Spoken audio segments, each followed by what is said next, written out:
I mentioned that you were made redundant, not just once, but twice. So would you mind just sharing your story briefly on how that happened? Okay, so the first time I was made redundant, so that was in 2008, and I had just started a brand new job in June. So I was working as a recruitment consultant in financial services, and everything was going really well. The market was booming. The rest of the world was in the middle of the economic crisis, right? So people were kind of phoning us and saying, can we come and work in Dubai? We've heard that the market is great over there. And we were like, yeah, come to the land of milk and honey. Everything's great. And then in September, Lehman Brothers went down. And then obviously that's when the crisis hit Dubai, and it hit Dubai really, really hard. So for about 6 months, I was trying desperately to find jobs for people and trying to just pick up jobs where I could. But every time I spoke to a company, they were literally laughing in my face, like, oh, are you joking? We're not hiring right now. And then it got to March, and we came into the office, and I remember this day so clearly. Came to the office and we sat down, and my boss, the managing director, just sort of stood up, and he said, right, everyone, we've got a company meeting, everyone in the boardroom right now. So we went in there, and he said, there's no sugarcoating this. Today I'm going to be letting some of you go. Oh. And so we all just looked at each other and we were like, oh gosh, here we go. And anyway, I was one of those people. So that was in March, and yeah, that was pretty tough. And then the second time I got made redundant, that was 2014. So that wasn't necessarily anything to do with the market. That was more of a company restructure.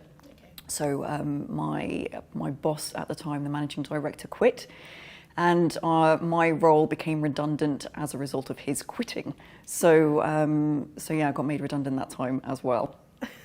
I mean, I laugh, but it's actually so, because you're laughing now, I guess, looking back, you can kind of smile about it, because it's such a weird thing to happen. But obviously, when it happened, how did you feel? Because the funny thing is, I've read that you've said redundancy was like the best thing that ever happened to you.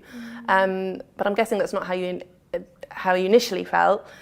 So how did you kind of, change? Like, what made you change your view on redundancy? And yeah, great question. So you're absolutely right. When it happened, it was the worst feeling that I'd ever experienced in my life. So I would love to be able to say that when my boss told me that I was being made redundant, I handled it with all of the dignity and grace in the world, but that would be an absolute lie. There were tears. Probably a little bit of snot somewhere. It was just, I was begging, negotiating, bartering, trying to keep my job. It wasn't the most graceful thing I've ever done. And I would say the first 2 months after that, the emotional roller coaster was horrendous. The stress, anxiety, your whole survival is under threat. It wasn't just about being made redundant. It was about being made redundant in a job scarce market. Right, so it's not like I've just been made redundant, I can go and find another job. It was I've just been made redundant and nobody is hiring. So now your whole survival is under threat.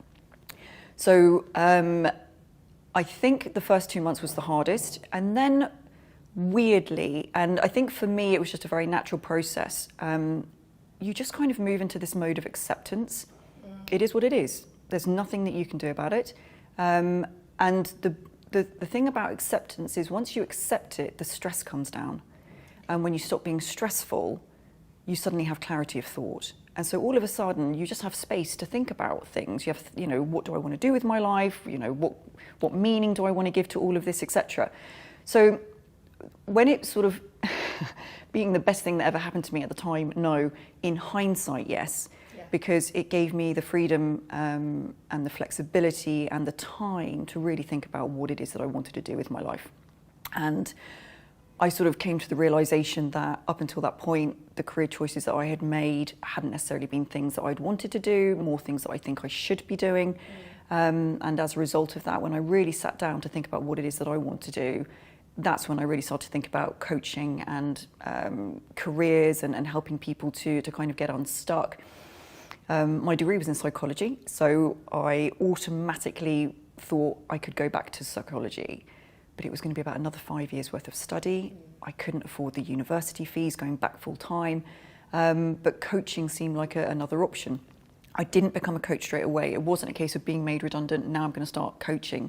It was a really long, drawn out journey from going to where I was to where I am now, in the sense of I discovered what it is that I wanted to do, but financially I wasn't in a good enough position to just start my own business. I had to go back into full-time employment. I had to build up a financial cushion.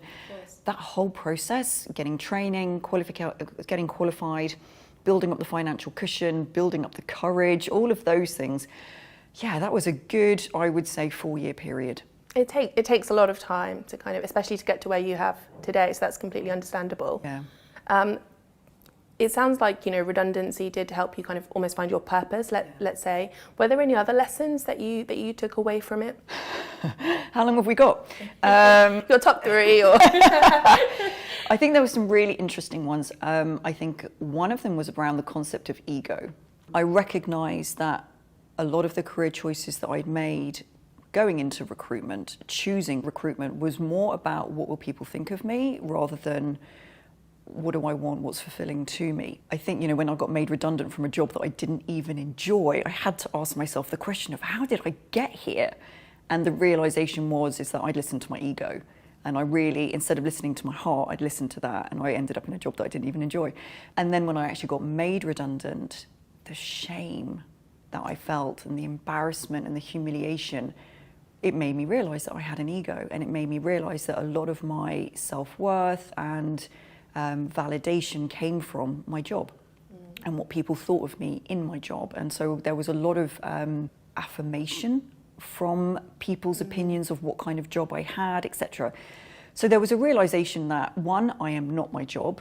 What my job is completely separate to who I am as a person. But two, even when I lost my job, the people who were really important to me still stayed in my life, right? So it wasn't like, oh, you've lost your job, we don't want to know you anymore. It was, hey, you've lost your job, so what? Like, we still love you. You still had your friends, your family. Yeah, exactly. Yeah. So that was definitely there.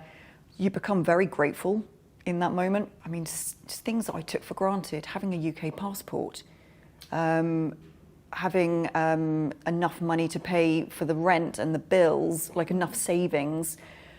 Like those things you just kind of take for granted. But I had savings, I had a UK passport. Yeah. Like, that gave me a little bit more power to stay in Dubai. It also meant that I had the freedom to go home to a developed country, so that if I needed to go home, I could, and I would have a roof over my head. I would be taken care of. I had unemployment benefits, all of these things that a lot of other people just don't have that privilege, right? So I was very, very grateful in that moment. So instead of sort of focusing on everything that I lost, I really became incredibly grateful for what I had. And I think also lessons in terms of humility, the gift of time. I think, when I talk to a lot of my clients, they say, oh, I really want to figure out my life, I just don't have time. Yeah.